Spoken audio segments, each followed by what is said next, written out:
अस्सलाम वालेकुम, मैं हूं रेहान तारिक और आप देख रहे हैं दास्ताक। ममनुआ फंडिंग केस का फैसला आने के बाद वजीर आजम शहबाज शरीफ की जेर सदारत बुलाए गए वफाकी काबीना के इजलास में साबिक वजीर आजम इमरान खान का नाम ECL में डालने समेत मुतअद्दिद अहम फैसले कर लिए गए हैं और जराये के मुताबिक ECL, गिरफ्तारियां, नजरबंदियां और नाअहली समेत मुतअद्दिद ऑप्शंस पर वफाकी काबीना को कानूनी टीम की जानिब से ब्रीफिंग दी गई है, जिसके बाद इमरान खान और तहरीक इंसाफ के खिलाफ हर हद तक जाने का फैसला कर लिया गया है। मुतअद्दिद सवालात जो सर उठा रहे हैं, क्या साबिक वजीर आजम इमरान खान उनकी अवामी मकबूलियत और उनके वोट बैंक के बावजूद वफाकी हुकूमत उन्हें गिरफ्तार कर सकेगी? क्या इमरान खान को नाअहल कराना इतना आसान होगा जितना हुकूमत समझ रही है? क्या तहरीक इंसाफ पर मुस्तकिल पाबंदी लग सकती है? और क्या पकड़ धकड़, गिरफ्तारियां, नजरबंदियों और दीवार से लगाए जाने के आफ्टर शॉक्स वफाकी हुकूमत बर्दाश्त कर पाएगी? इन्हीं सवालात के बीच आज तहरीक इंसाफ के रहनुमा और पार्टी चेयरमैन की कॉल पर लब्बैक के इलेक्शन कमीशन के दफ्तर के बाहर एहतजाज के लिए कारकुनान पहुंचे, अकाबरीन पहुंचे, मगर इंतजामिया की जानिब से इनकार के बाद उन्हें मायूस लौटना पड़ा। आज हम एक आखिरी मौका देने के लिए आए हैं इलेक्शन कमीशन को, और मैं ये तमाम लोगों के दस्तखत भी हैं, मुंतखब नुमाइंदों के। मैं पूरी यादाश्त नहीं पढ़ूंगा, मैं सिर्फ इसका आखिरी पैराग्राफ जो है वो पढ़ रहा हूं, और उस आखिरी पैराग्राफ में ये लिखा हुआ है, चुनाचे आइन और कानून की हुर्मत, जमहूरियत की साख और बतौर रियासती इदारा इलेक्शन कमीशन ऑफ पाकिस्तान के बेहतरीन मुस्तकबिल के लिए लाजिम है कि इलेक्शन कमीशन ऑफ पाकिस्तान की मौजूदा अराकीन बिला ताखीर अपनी नशिस्तों से मुस्ताफी हो। इमरान खान साहब की कॉल से ये इतने खौफजदा हैं कि इन्होंने पूरे के पूरे रेड जोन को बंद कर दिया। ये आज इन्होंने सारे जो शहरियों को ये कॉन्स्टिट्यूशन एवेन्यू पूरा इस्लामाबाद इस वक्त महसूर कर दिया। हम छींक भी मारे तो राना सनाउल्लाह जो है वो इस्लामाबाद बंद करते तो उसके बाप का मुल्क है ये। मैं मिसाइल लेके आया हूँ और इस मिसाइल के ऊपर लिखा हुआ है कि राजा सिकंदर तुम इस्तीफा दो। हमारी हुकूमत इमरान खान साहब की PDM ने इलेक्शन कमीशन के सामने बिल्कुल इसी जगह पे प्रोटेस्ट किया था। हमने तो उनको नहीं रोका था, इजाजत दी थी क्योंकि उनका हक है पुरअमन एहतजाज करना, लेकिन आज इन्होंने हमें रोका और हमने अपना एहतजाज शिफ्ट किया है F9 पार्क। वफाकी हुकूमत की जानिब से इलेक्शन कमीशन के दफ्तर के बाहर एहतजाज की इजाजत न मिलने के बाद पार्टी चेयरमैन इमरान खान की कॉल पर तहरीक इंसाफ के कारकुनान की F9 पार्क आमद का सिलसिला जारी है, जहां अब से कुछ देर बाद इमरान खान कारकुनान से खिताब करेंगे। चीफ इलेक्शन कमिश्नर पर जानिबदारी के इल्जामात पर तहरीक इंसाफ का एक ही मुतालबा है कि चीफ इलेक्शन कमिश्नर अपने ओहदे से मुस्ताफी हो, और इसी मुतालबे को लेकर तहरीक इंसाफ की जानिब से चीफ इलेक्शन कमिश्नर के खिलाफ सुप्रीम जुडिशल काउंसिल में रेफरेंस दायर किया गया, मगर बादअज़ा मजीद कानूनी पहलुओं को शामिल करने की गरज से इस रेफरेंस को वापस ले लिया गया। इस मौके पर फवाद चौधरी साहब क्या, वो भी आपके सामने रखता है। एविडेंस उसकी रुक गई थी, वो आज डाला था लेकिन उसको रोका है। तो उसमें 2-4 एविडेंस और जो है जिस तरीके से इन्होंने जजमेंट चेंज किया कल, वो बहुत बड़ा ऑफेंस है कि पहले इन्होंने मीडिया को और फैसला दिया, बाद में फैसला बढ़ा के और दे दिया, तो वो अब हम उसको जो है वो लगा के साथ तो वो दोबारा जो है वो फाइल होगा। ठीक है, थैंक यू। अब पाकिस्तान तहरीक इंसाफ का ये मौक़िफ़ कि जिस वक्त PDM ने एहतजाज इलेक्शन कमीशन के बाहर किया था तो हमने उनको नहीं रोका था, इलेक्शन कमीशन के बाहर हुकूमत ने एहतजाज किया तो उस वक्त मौलाना फजलुर रहमान साहब और मरियम नवाज साहिबा क्या कहती थी बतौर PDM जब एहतजाज कर रहे थे, तो वो भी आपके सामने रखता है।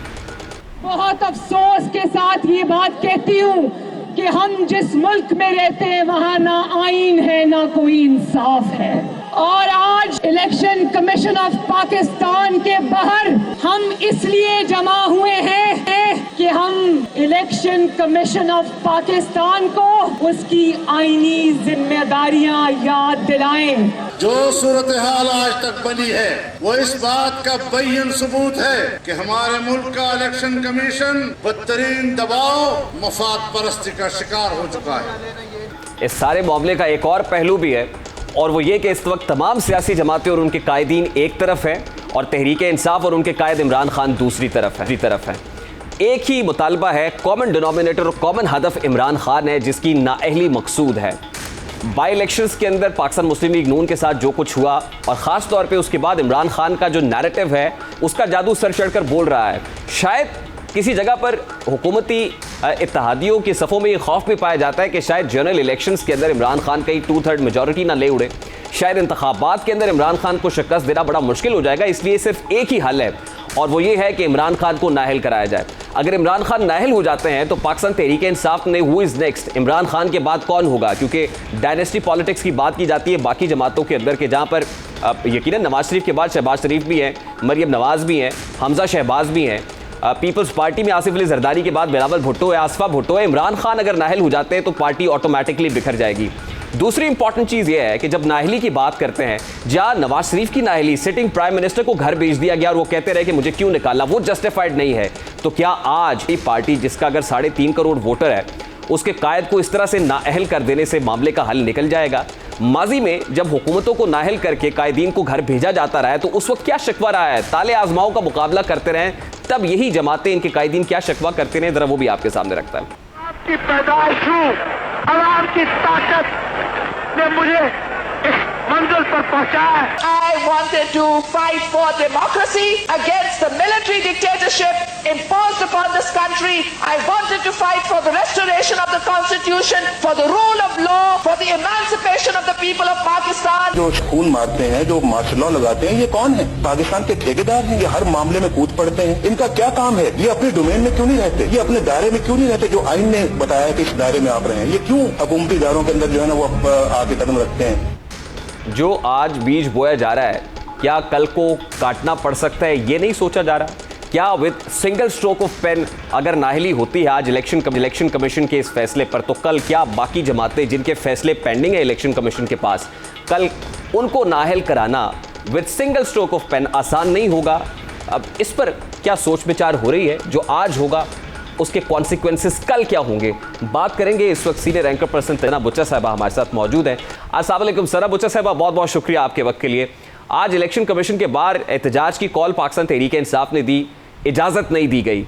वफाकी काबीना का 1 पॉइंट एजेंडा, ऑल्दो और भी बहुत सारी चीज़ें थी, लेकिन जिस पर गौर खौज हो रहा था, सोच विचार हो रही थी, वो ये कि इमरान खान को कटेल कैसे करना है।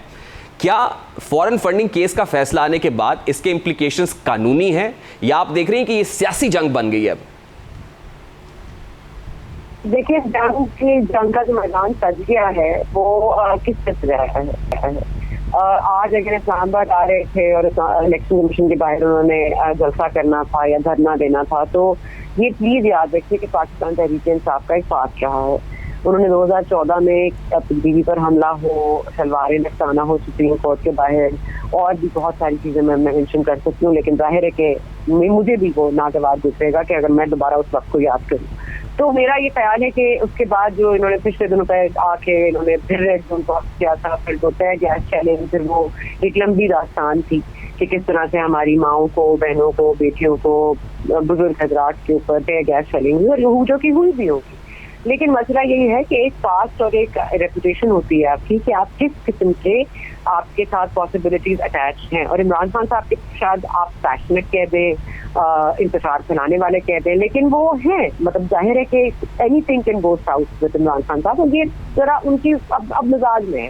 जैसे टीएलपी के साथ भी आप ये याद रखिए कि जब इलेक्शन कमीशन का फैसला आ रहा था उस दिन एफसी रात से तैनात कर दिए गए, पुलिस की नफ्ती बढ़ा दी गई। याद कीजिए, जब पहले भी एक फैसला दिया गया था आसिया बीबी का, उसमें भी सुप्रीम कोर्ट ने तो फैसला देना था, तो किस तरह से टेरर स्ट्राइक की गई थी? तो क्या टीएलपी और पाकिस्तान तहरीक इंसाफ अब एक मिजाज की होगी? नहीं, लेकिन सर जहां तक 2014 की बात है, तो उस वक्त तो आपको याद है और अभी ऑन रिकॉर्ड है और इस बात का एतराफ किया जा रहा है दोनों तरफ से कि उस वक्त उन्हें मुक्तदर हलकों की सपोर्ट हासिल थी और किसी की शय पर काम कर रहे थे, कि जिस वक्त पार्लियामान के ऊपर वो शलवारें टांगने वाला मामला या पीटीवी के ऊपर हमला है, ये सब कुछ जिस कॉन्टेक्स्ट में हो रहा था, क्या आज भी वही है? क्या आज वो सपोर्ट बेस है पाकिस्तान तहरीक इंसाफ के पास?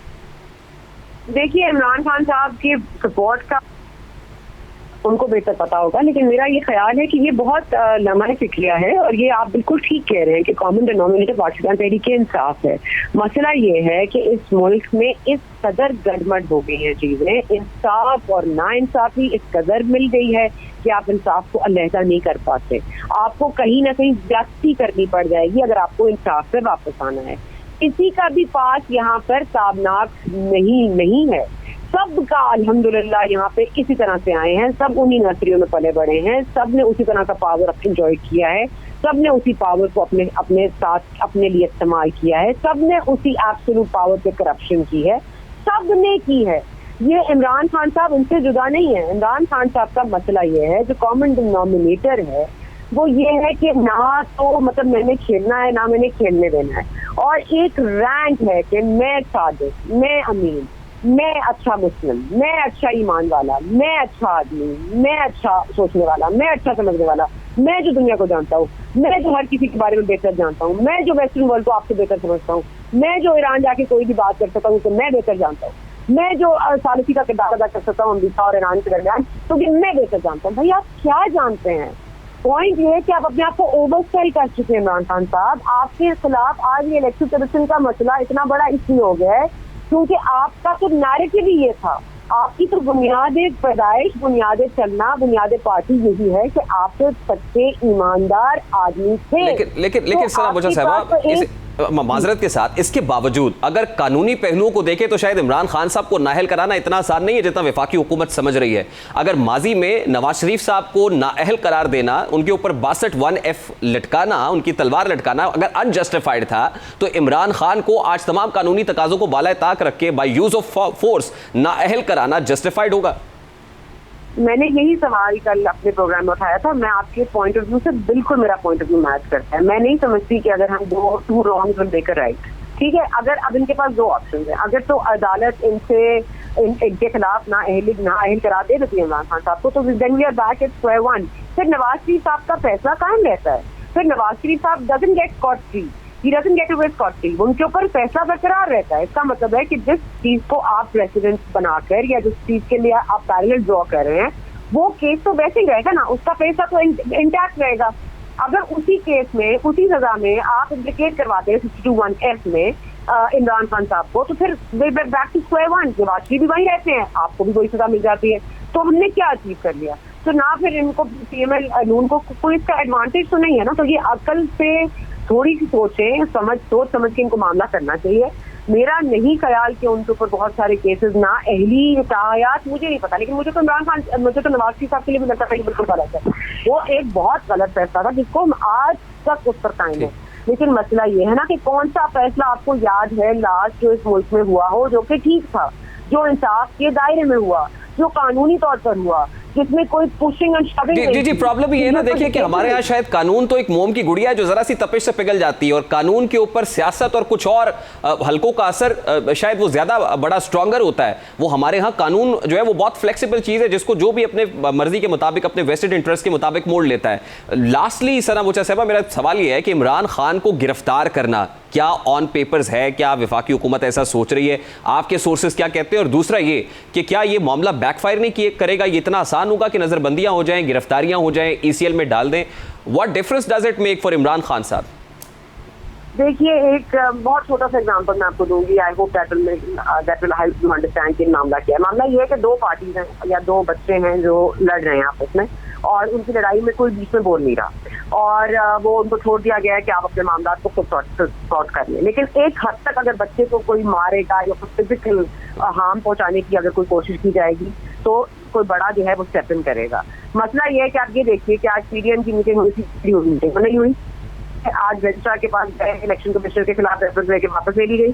अब मुझे खुद बता दें कि कोई बड़ा तो आ रहा है बीच में ना, तो बड़े को आने दें, क्योंकि ये मामला बहुत ज्यादा फ्यूल अप हो गया है। और इस मुल्क में अब यही तरीका है कि या तो आज इंसाफ लाने के लिए इंसाफ का तकाजा माना जाए, जिससे फिर आप हर किसी को खुली छूट दीजिए, जिसका जो आईनी हक है वो दीजिए, और अगर नहीं तो फिर वही होगा, नाइंसाफी leads to more नाइंसाफी। At this point I have to take a very quick short break। बहुत शुक्रिया साहब आपके वक्त के लिए। सीनियर एंकर पर्सन तज्जियाकार सना बुच्चा साहब हमारे साथ मौजूद थी। PDM की मीटिंग होनी थी, मुअख्खर हो गई। सारे का सारा फोकस वफाकी काबीना के इजलास पर था, और इजलास में क्या फैसले हुए हैं ये मरियम औरंगजेब साहिबा ने बता दिए। एक ब्रेक लेते हैं, ब्रेक के बाद वापस आएंगे, आलमी मंजरनामे पर नजर डालेंगे कि हो क्या रहा है और उसके हमारे मकामी सियासत पर क्या इंप्लीकेशन है।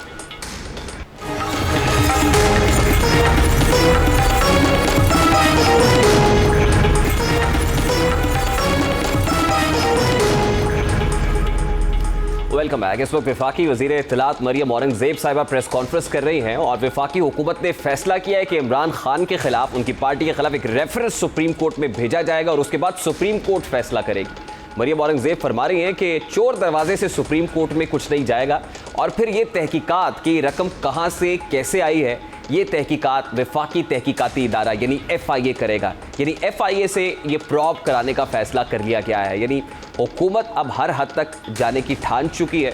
उस पर इमरान खान और उनके इत्तेहादियों के खिलाफ अब शिकंजा सख्त करने की ठान ली गई है। इस वक्त मुल्की सियासी सूरत हाल में कानूनी जंग भी है, लेकिन एक पॉलिटिकल बैटल भी है। देखना यह है कि अब ये लीगल बैटल प्रिवेल करती है या पॉलिटिकल बैटल प्रिवेल करती है, और अल्टीमेटली मामला कानून से ज़्यादा सियासी असर और रसूख इस्तेमाल करके होते हैं।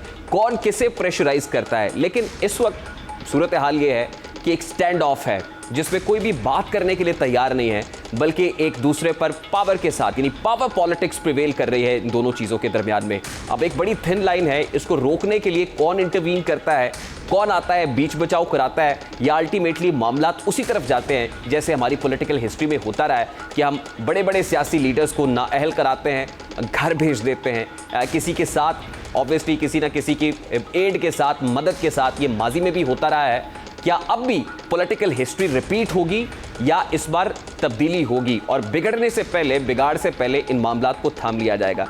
जहां लोकल पॉलिटिक्स में ये सब चीज़ें हो रही हैं, हमने देखा कि किस तरह जुल्फ़िकार अली भुट्टो को घर भेजा गया। जुल्फ़िकार अली भुट्टो ने ये नारा लगाया था कि उनकी कुर्सी बड़ी मजबूत है, लेकिन उसी मजबूत कुर्सी को हिला दिया गया। मोहतरमा बेनज़ीर भुट्टो साहिबा ने सक्खर के सर्किट हाउस में बैठकर ये नारा लगाया था कि मेरी कुर्सी बड़ी मजबूत है, और फिर हुआ ये कि उस कुर्सी को हिला दिया गया। जुल्फ़िकार अली भुट्टो की साहबजादी की उस कुर्सी को, वज़ारत उज़्मा की कुर्सी को हिलाया गया। फिर नवाज शरीफ साहब का दौर आता है और नवाज शरीफ साहब को एक बार नहीं बल्कि 3 बार घर भेज दिया जाता है। Elected government, elected prime minister को यके बाद दीगरे घर भेजा जाता है, और वो भी उनको ये जोम रहता है कि मेरी कुर्सी बड़ी मजबूत है। इमरान खान साहब भी इस वक्त हुकूमत से तो आउट हैं, लेकिन क्या उन्हें सियासत से आउट करने के लिए 62(1)(f) के तहत ताहयात नाअहल कराया जाता है। उसी तरह तारीख खुद को दोहराती है जैसे नवाज शरीफ केस में दोहराई थी। ये एक बहुत बड़ा क्वेश्चन मार्क है। लेकिन यहाँ सोचने की बात यह भी है कि अगर वो जस्टिफाइड नहीं था तो इसकी जस्टिफिकेशन कैसे दी जाएगी? क्या ये जस्टिफाइड होगा? क्या इतनी बड़ी सपोर्ट बेस के साथ जो लीडर इस वक्त पॉपुलर बनकर आ रहा है उसको ये कराना इतना आसान होगा? Is it a piece of cake, या इसके रेपरकशंस होंगे, या ये बैकफायर करेगा, इसके इम्प्लीकेशंस होंगे? ये सोचने की बात है। ऐसे मौके पर आज जब फेडरल कैबिनेट ने ये फैसले किए हैं और मरियम औरंगजेब साहिबा इस वक्त भी प्रेशर करके ये सब कुछ सुना रही हैं, तो इसके आने वाले दिनों में क्या नतीजे होंगे? लेकिन एक और बड़ा इंपॉर्टेंट मामला है कि हमारी लोकल पॉलिटिक्स के ऊपर जो कुछ होता है उसको देखने के लिए, कनेक्ट करने के लिए इंटरनेशनल पॉलिटिक्स को देखना पड़ता है। इस वक्त हमारे वेस्टर्न बॉर्डर के ऊपर एक इंपॉर्टेंट डेवलपमेंट हुई है, और वो ये है कि अलकायदा के चीफ उसामा बिन लादेन के दस्ते रास्त ऐमन अज़वाहिरी को अमरीकी ड्रोन हमले के जरिए से एक टारगेट करके लॉक उसको मारा गया है। और उस वक्त मारा गया है, और ये कोई ऐसा ढकी छुपी बात नहीं थी, बल्कि हब के अंदर, अफगानिस्तान के पॉपुलर एरिया के अंदर, सेंटर में, मरकज़ में, बालकनी के अंदर जहां पर वो मौजूद थे। और अमेरिकन मीडिया ये क्लेम करता है कि उनकी किसी फैमिली मेंबर को इफेक्ट नहीं हुआ, बल्कि सिर्फ जो टारगेट लॉक किया गया था ऐमन अज़वाहिरी, उसको मारा गया। यानी आप ये देखिए कि 9/11 अटैक के 10 साल के बाद उसामा बिन लादेन को मारा जाता है, और उसामा बिन लादेन के अटैक करने के 10 साल के बाद ऐमन अज़वाहिरी, जो उसामा बिन लादेन के दस्ते रास्त और अलकायदा के चीफ थे, उनको मारा गया है। अब इससे स्टैंड ऑफ बढ़ेगा क्या अफगान तालिबान और अमेरिका के दरमियान? ये तो एक सवाल ही है। लेकिन हमारे एक बहस ये शुरू हो गई है कि क्या पाकिस्तान की एयर स्पेस इस्तेमाल की गई, तो उसमें तर्जुमान दफ्तर खारजा ने वाज़े तौर पर इसका एक रिबटल दे दिया है कि ऐसी कोई बात नहीं है और ना हमारी मालूमात में है। ये ड्रोन कहाँ से ऑपरेट किया, उड़कर कहाँ से आया, इसके बारे में कहा जा रहा है कि किर्गिज़स्तान का एरिया इस्तेमाल किया गया। ऑब्वियसली अमेरिका के पास 3 रूट से, या तो सेंट्रल एशिया को इस्तेमाल करता, या वो जो है ओमान को इस्तेमाल करता, या कतर के अंदर जहां उसकी बेसिस, फौजी अड्डे मौजूद हैं, वहां से ड्रोन को ऑपरेट करता। उसको रूट्स 2 लेने थे अगर वो गल्फ से आता तो, या तो ईरान का रूट इस्तेमाल करता। ईरान का रूट इस्तेमाल करता तो ऑब्वियसली ईरान रिटेलिएट करता, या पाकिस्तान का रूट इस्तेमाल किया जाता। बहुत सारी कॉन्ट्रोवर्सीज के दरमियान ऑब्वियसली ये हमारी नेशनल सॉवरेनिटी का मामला है, और जो दफ्तर खारजा कह रहा है हमें यकीनन उसको तस्लीम करना चाहिए कि ऐसी कोई बात नहीं है, ऐसा नहीं हो सकता है। दूसरी इंपॉर्टेंट चीज़ इंटरनेशनल मंजरनामे पर यह हो रही है कि इस वक्त अमेरिका चाइना के साथ भी छेड़छाड़ कर रहा है। ऑल्दो एक तरफ तो हमारे यहाँ डॉलर कम हो रहा है, डॉलर गिर रहा है, रुपए की कदर कुछ मुस्तहकम हुई है, दूसरी तरफ चीन ने भी हमें 2 अरब डॉलर्स दे दिए हैं। पहले 2.3 बिलियन डॉलर का कमर्शियल लोन रोल ओवर किया, अब 2 बिलियन डॉलर का मजीद लोन जो है वो रोल ओवर कर दिया है। और चीन और ताइवान के माबैन जो ठनी, उसमें अमेरिका ने इंटरवीन किया। एवारे नुमाइंदगान की स्पीकर नैन्सी पेलोसी वहाँ पर जाती हैं। चीन ये कहता है कि हम जहाज़ को गिरा देंगे, लेकिन अमेरिका तो चाहता ये है कि ताइवान और चीन के दरमियान में भी मामला ख़राब हो, क्योंकि इमर्जिंग इकॉनमी है, चीन टक्कर दे सकता है अमेरिका को, तो चीन को ताइवान से लड़वाया जाए। दूसरी तरफ आपने रशिया को यूक्रेन के साथ जंग में धकेल दिया है, उनके ऊपर बहुत सारी सैंक्शंस हैं, तो ये भी अमेरिका की कोई ना कोई साजिश, कोई चाल हो सकती है। अब इंटरनेशनल पॉलिटिक्स में जो कुछ हो रहा है ऑब्वियसली उसकी हमारे लोकल पॉलिटिक्स के ऊपर भी असरात तो हैं ही। क्या इंप्लीकेशंस हैं इन दोनों इंसिडेंट्स को लेकर, बात करेंगे इस वक्त माहिर बैनुल अक़वाम और dean Boston University professor doctor Adil Najam हमारे साथ मौजूद हैं। अस्सलाम वालेकुम डॉक्टर साहब, बहुत बहुत शुक्रिया आपके वक्त के लिए। डॉक्टर साहब, सबसे पहले तो बड़ा सादा सा सवाल है, आप अमेरिका में बैठे हुए हैं, इस वक्त अमेरिका के अंदर डेमोक्रेट सेलिब्रेट कर रहे हैं कि उससे पहले एक डेमोक्रेट लीडर ओबामा की तरफ से उसामा बिन लादेन को मारा गया, अब बाइडेन प्रेसिडेंट हैं तो एमएल जवाहिरी को मार दिया गया। ऑब्वियसली उसको अपने पॉलिटिकल इंटरेस्ट के लिए तो इस्तेमाल कर रहे होंगे, वहाँ पर एक बहस हो रही है when elections are around the corner. दूसरी इंपॉर्टेंट बात यह है कि उस वक्त एबटाबाद ऑपरेशन हुआ था, पाकिस्तान उसमें ऑब्वियसली कहीं ना कहीं मौजूद था। अब सिमिलैरिटी क्या है, क्या अब हमारा रोल इस सारे मामले के अंदर कैसे देख रहे हैं आप? यार ये हमारी रिसर्च में एक जुमला बड़ा बोला जाता है कि कोरिलेशन इज नॉट कॉजैलिटी, कि दो चीज़ें अगर एक जैसी लगें तो उसका ये मतलब नहीं है कि एक चीज़ की वजह से दूसरी चीज़ हुई है। तो मेरे ख्याल में डेमोक्रेट के होने या ना होने का कोई इससे ताल्लुक नहीं है, 10 साल का कोई इससे ताल्लुक नहीं है। उनको जब भी मिलना था उन्होंने कर देना था। सवाल ये है कि मिला कब। ऐसा तो नहीं है वो बैठे हुए थे 6 या 10 साल गुजर जाए फिर हम इन्हें मारेंगे, या कि डेमोक्रेट आएंगे तो मारेंगे, रिपब्लिकन आएंगे तो नहीं मारेंगे। मेरे ख्याल में वो ठीक है, तो अच्छा एक इंटरेस्टिंग ट्रिविया है। But they are using it for their own vested interest, political interest है, elections are around the corner, वो यूज करें। बिल्कुल, ट्रंप ने मारा होता, उसने भी करना होता। तो मेरे ख्याल में ये अनफॉर्चुनेटली दुनिया भर में हो गया, हमारे यहाँ तो बहुत ज़्यादा हो गया, अमेरिका में भी हो गया है कि पॉलिटिक्स इतनी पोलराइज हो गई है कि हर चीज़ इस पार्टी ने की, उस पार्टी ने की। ये अमेरिका ने एक कार्रवाई की है, उसमें डेमोक्रेटिक होता है, रिपब्लिकन होता है। जो आपका दूसरा और अहम सवाल है कि इसमें पाकिस्तान जो है इसमें क्या सहूलतकारी है या नहीं है, मेरे ख्याल में अगर तो सहूलतकारी का मतलब ये है कि जी पाकिस्तान की इसमें बड़ी मदद थी, उसके बगैर ये हो नहीं सकता था और ये पाकिस्तान ने किसी तरह किया, ऐसा तो कोई एविडेंस नहीं है। उसामा बिन लादेन की बार भी कोई ऐसा एविडेंस नहीं था, बल्कि अमेरिकनों को तो गुस्सा ही है कि यार वो आपके मुल्क में बैठा हुआ है, आपने हमें खुद करना पड़ा। और इस वाले में भी ऐसा नहीं है कि ये कोई कोट अनकोट पाकिस्तान ने डिलीवर कर दिया, और ना मेरे ख्याल में पाकिस्तान की इस वक्त कोई इतनी इंटेंट है ना कैपेबिलिटी है। हाउएवर क्योंकि हम उस खत्ते में हैं, क्योंकि जियोग्राफी ऐसी है, जब अमेरिका को कोई इस किस्म की इतला मिले और इस किस्म की कार्रवाई करे तो उसको कोई ना कोई चाहिए होती हैं जिसको आप सहूलतकारी कह रहे हैं। उसमें लगता ही है कि पाकिस्तान का कोई रोल है, लेकिन ऐसा नहीं है कि लीडिंग है कि पाकिस्तान ने करवा दिया, और अच्छा है कि नहीं करवा दिया, क्योंकि हमारी अपनी सियासत पे भी उस पर फर्क पड़ता, हमारे अफगानिस्तान के ताल्लुकात के ऊपर फर्क पड़ता।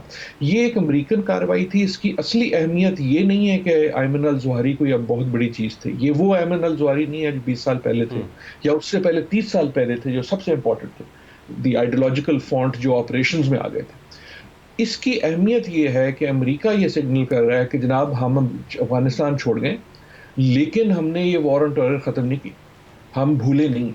इसकी पॉलिटिकल सिग्निफिकेंस आपने बिल्कुल दुरुस्त कहा, अमेरिकन पब्लिक के लिए।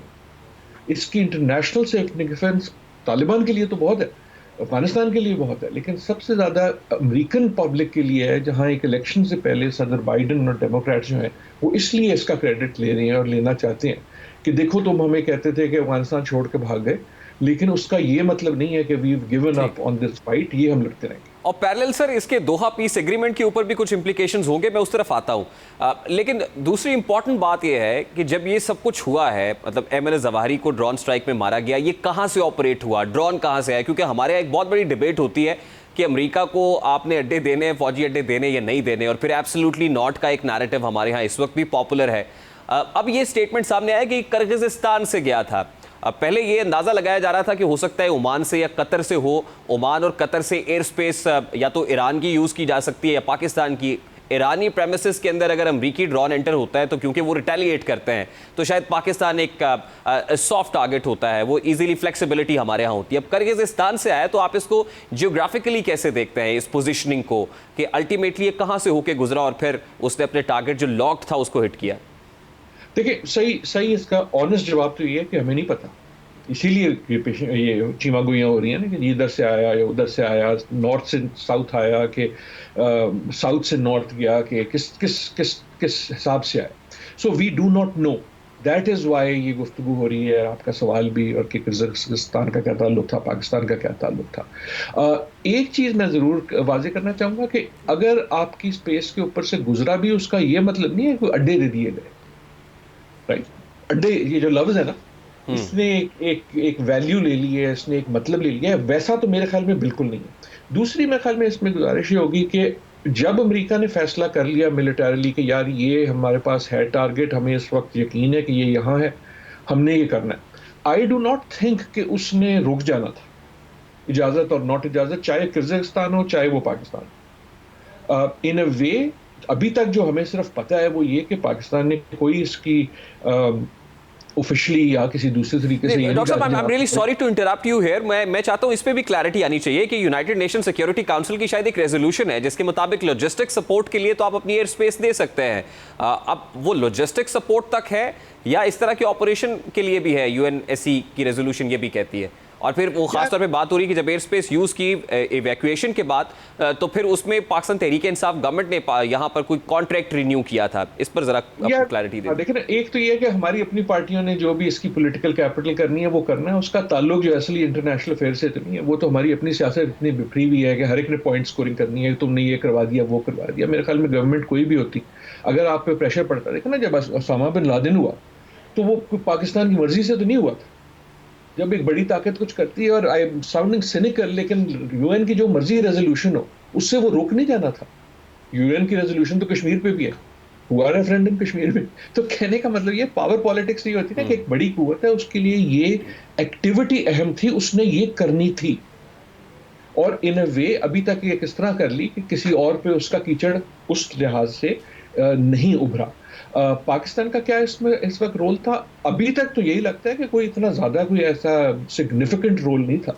अगर कोई रोल था तो वो खामोशी का रोल था। असली जो पॉलिटिक्स है वो ये कि अफगानिस्तान पे इसका क्या असर पड़ेगा। देखिए ना, ये जो आप यूएन की भी बात कर रहे हैं उसका एक पस मंजर ये भी है कि इस वक्त तो अफगानिस्तान की जो गवर्नमेंट है उसको ना अमेरिका तस्लीम करता है ना पाकिस्तान तस्लीम जी, और फिर करता दोहा पीस एग्रीमेंट के ऊपर इसका क्या असर पड़ेगा सर? राइट, हाँ, और दोहा पे क्या पड़ेगा इस वक्त जो है बोथ, मेरे ख्याल में ये अहम बात है। इस वक्त जो इंटरेस्टिंग मुझे लग रहा है वो ये कि अमेरिका कहता है कि यार इसका मतलब ये है कि तालिबान ने दोहा पीस एग्रीमेंट की खिलाफ वर्जी की क्योंकि उसमें था कि तुम अलकायदा को कोई सपोर्ट नहीं दोगे, और देखो उनका लीडर काबुल में निकला तो तुमने खिलाफ किया। तालिबान ये कहते हैं कि ये अमेरिका ने उसकी खिलाफ वर्जी की है क्योंकि हमारी टेरिटरी पे जो इसका हमारा कंट्रोल है जिसके ऊपर, उसके ऊपर अटैक आया। लेकिन इंटरेस्टिंग चीज यार ये मुझे सबसे इंटरेस्टिंग लग रही है कि दोनों कह तो रहे हैं लेकिन कोई बहुत ज्यादा जोर डाल के नहीं कह रहे। इन सम वेज दोनों बड़े ल्यूकवार्म तरीके से एक डिप्लोमेटिक स्टेटमेंट दे रहे हैं कि यार ये तुम्हें नहीं करना चाहिए था। और उससे मुझे ज्यादा कहीं पाकिस्तान की सियासत से कहीं ज्यादा मुझे ये लगता है कि क्या कोई इंटरैक्शन था between Taliban and America. Taliban ये तो कभी नहीं कहेंगे कि हमने अमेरिका से करवाया, लेकिन did they look the other way. उसी किस्म के सवाल जो ओसामा बिन लादेन की बार पाकिस्तान के ऊपर उतरे थे, मेरे ख्याल में इस बार उठ रहे हैं on the Taliban. Now either way इसकी पॉलिटिकल सिग्निफिकेंस वही है जहां हम शुरू हुए थे कि the message from America to the world and to Afghanistan is कि वॉर ऑन टेरर अभी खत्म नहीं हुई, हम ढूंढेंगे चाहे जितने मर्जी साल लग जाएं और हम ये कार्रवाइयां जब हो सकेंगी करेंगे। ठीक, अब डॉक्टर साहब towards the end house of representatives की स्पीकर नैंसी पेलोसी ने ताइवान का दौरा ऐसे क्रिटिकल टाइम में किया जब चीन जो है वो ये धमकी दे रहा था कि हम आपके जहाज को उतरने नहीं देंगे यहाँ पे। अब at this point in time क्या ये जिसे कहते हैं मोडस ऑफ ऑपरेंडी है खासतौर पे अमेरिका का, जैसे इस टाइम यूक्रेन और रशिया को आपस में एक कॉन्फ्लिक्ट में उलझाया हुआ है, दो बड़ी ग्लोबल पावर्स, रशिया को आपने यूक्रेन के साथ लड़ा दिया, चीन को आपने कोशिश की कि लद्दाख बॉर्डर के ऊपर एंगेज करें या किसी और जगह पे कॉन्फ्लिक्ट के अंदर फंसाया जाए, वो नहीं फंसा, तो अब आप उसको ताइवान के साथ जो है वो चाह रहे हैं कि उसके साथ कुछ स्टैंड ऑफ हो जाए। क्या यही अमेरिका का इस वक्त जो है वो टारगेट है और ताइवान के साथ यही कर रहा है? ऑल्दो वो उसका सिक्योरिटी गारंटर तो जरूर है, उन्होंने अपना एविएशन सिस्टम भी बेचना है ताइवान को, लेकिन how do you see this? क्या इसका भी इंप्लीकेशन इकोनॉमिक ही अल्टीमेटली धचका पहुंचाना है चाइना को? यार मेरे ख्याल में थोड़ा सा आपने ड्रामेटाइज कर दिया। मतलब आई डोंट थिंक ऐसा है कि रशिया को उन्होंने जंग करवा दी यूक्रेन से। पुतिन साहब को भी थोड़ा सा क्रेडिट देना इस किस्म की हमाकत का। ऐसा तो नहीं है कि अमेरिका ने करा दिया, लेकिन आपका जो जनरल पॉइंट है अगर उसे ड्रामा निकाल लें तो you are right. I think America in a way अब पंगे ले रहा है और बाकी ताकतें भी पंगे ले रही हैं। चाइना भी पंगे ले रहा है, रशिया सर्टनली पंगे ले रहा है यूक्रेन में घुस के। लेकिन इस एस्केलेशन की क्या वजूहात हैं? क्या सिर्फ पॉलिटिकल पॉइंट स्कोरिंग है? एक तरह से आपने हीट जो है वो उसको बढ़ा दिया चूल्हे के नीचे, और ये एक्सपेक्ट करना कि उससे चाइना का कोई रिएक्शन नहीं होगा, ऐसा तो नहीं था। और ना ऐसा था कि अमेरिका को पता नहीं था कि रिएक्शन नहीं होगा। सो इन अ वे दिस शोज कि अमेरिका में एक रेडीनेस है पॉलिटिक्स में कि चाइना को और कन्फ्रंट कर लिया जाए। I have been very surprised even कि पिछले 3-4 साल में ट्रंप साहब ने शुरू किया और बाइडेन साहब ने उसको उसी तरह जारी रखा, ट्रंप की तरह बल्कि बढ़ा दिया कि आपने चाइना को ज़्यादा पुश करना है। चाइना का इस वक्त ये है कि यार हम ग्रो कर रहे हैं, हम ग्रो करते जाएंगे, हम अपना वक्त ढूंढेंगे लड़ने के लिए या पंगा लेने के लिए।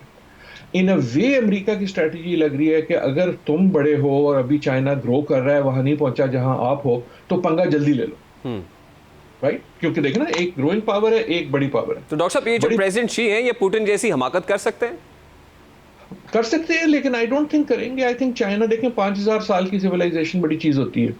चाइना का जनरल एटीट्यूड ये रहा है कि वो अपनी टेरिटरी बड़ी क्लियरली मार्क करता है, अपना पोजीशन बड़ी दबंग तरीके से कह देता है, लेकिन अनवारंटेड एडवेंचरिज्म की तरफ भी नहीं आता।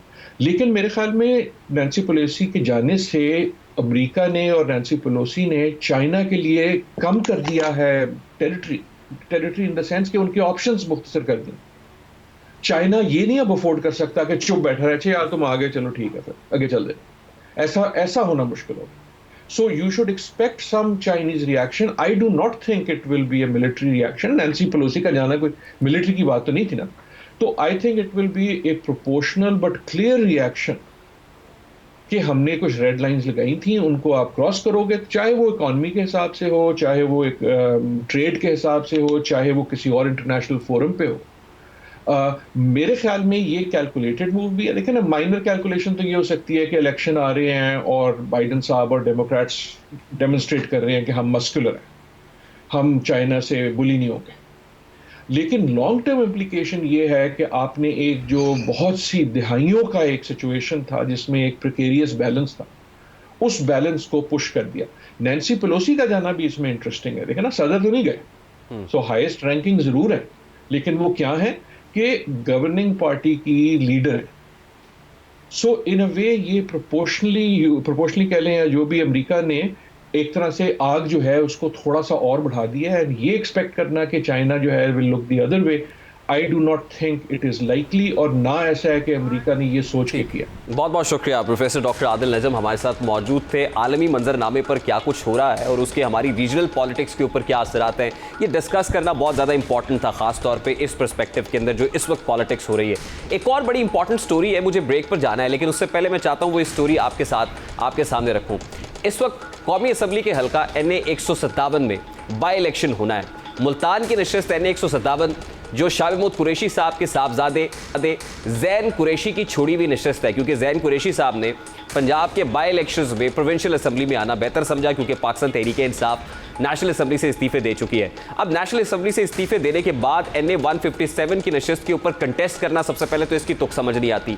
दूसरी इंपॉर्टेंट चीज़ यह है कि आप कंटेस्ट तो कर रहे हैं, लेकिन NA 157 पर शाह महमूद कुरैशी साहब ने अपने साहबजादे की जगह ज़ैन कुरैशी के बाद अब अपनी साहबजादी मेहर बानो कुरैशी को मैदान में उतारने का फैसला किया है।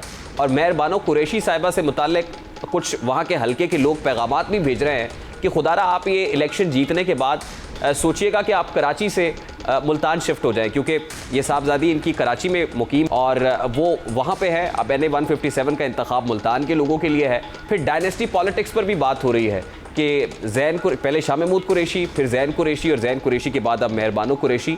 तो ये तनकीद जो पाकिस्तान तहरीक-ए-इंसाफ पर नहीं होती, शायद इस कॉन्स्टिट्यूंसी में इस कैंडिडेट को उतारने के बाद होगी। और शाह महमूद कुरैशी साहब कह रहे हैं कि NA 157 के अंदर ख़ानदानों की लड़ाई नहीं है, इंसानियत की बात है। और इमरान खान साहब का ये मशवरा है कि मेहर बानो को टिकट दिया जाए। ब्रेक लेते हैं, ब्रेक के बाद वापस आते हैं।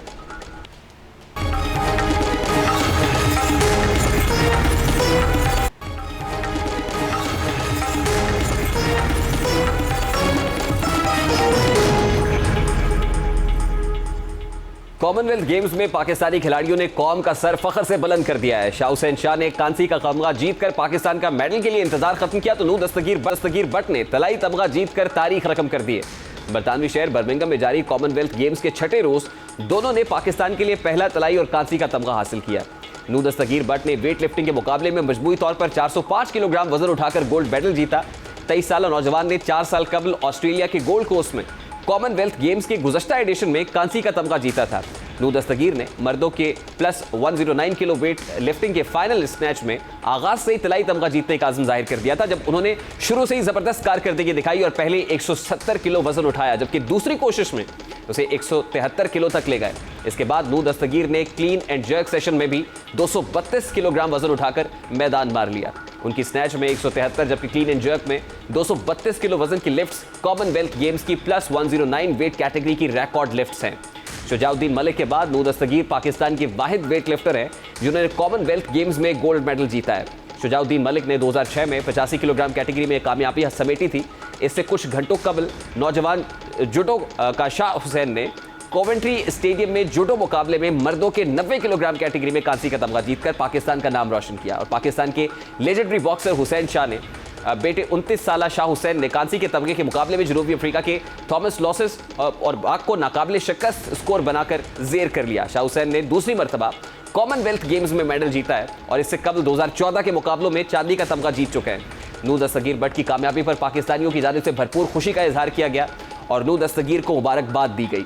वज़ीर आज़म शहबाज शरीफ ने नूर दस्तगीर बट को उनकी इस कामयाबी पर मुबारकबाद देते हुए अपनी ट्वीट में लिखा, वेल डन बट साहब। गुजरावाला में नूर दस्तगीर बट की रिहाइशगाह पर भी मेडल जीतने पर भरपूर जश्न मनाया गया। ढोल की ताप पर भंगड़े डाले गए। खेलों के मैदान में पाकिस्तान के अंदर टैलेंट की कमी नहीं है, लेकिन हुकूमत अदम तवज्जोही और मुनासिब सहूलियात ना मिलने के बायस, यानी हुकूमत जो सीरियसनेस का मुजाहरा नहीं करती और इस सब अदम तवज्जोही के बायस जाने कितने सितारे हैं जो टिमटिमाने से पहले ही बुझ गए।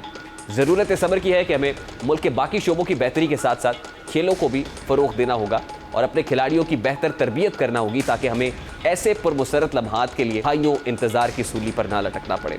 इस अच्छी खबर के साथ प्रोग्राम का वक्त अपने इख्तिताम को पहुँचा है। आपसे मुलाकात होगी इंशाअल्लाह कल। अब तक रखिएगा ख्याल। अल्लाह हाफ़िज़।